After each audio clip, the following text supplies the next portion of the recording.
having the community here at Sparrow being able to help me, it just seems like there are positive things happening. So I don't look at it as this is kind of the end for me. It's just a process I'm going through.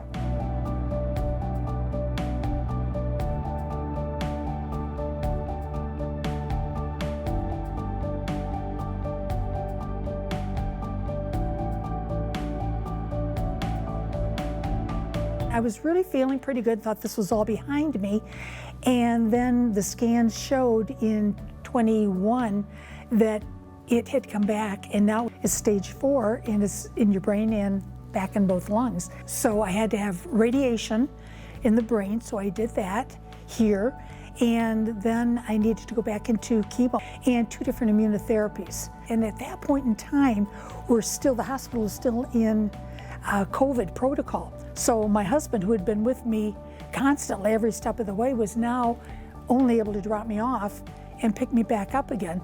And that's where Sparrow really was amazing. This is your family. When you're going through a cancer journey, they become your family, and just everyone, the nurses, everyone in the infusion lab, they just took over. And it really helps when you're going through this to know you're not alone. You know, we never went with a life, like how much longer do I have? So I never asked that question.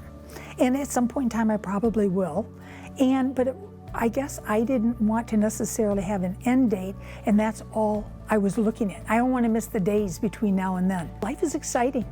It really is. You know, my husband and I are engaged in it, and you kind of drill down into what's important, and that's your family and your friends, and you don't worry about a lot of the other things that you did before. You're just kind of not going to deal with that. For people who are just entering into their cancer journey, to keep hope that there's so much out there and there's so much here that they have to offer, that it isn't a death sentence like it used to be. So they just need to, get established and start a process. But don't let it go. If you think you have symptoms or something's not right, it's not going to get better by waiting. So really come on in and get started right away, because your outcomes are obviously better. But to just, keep the hope and keep your faith, and it'll get you through.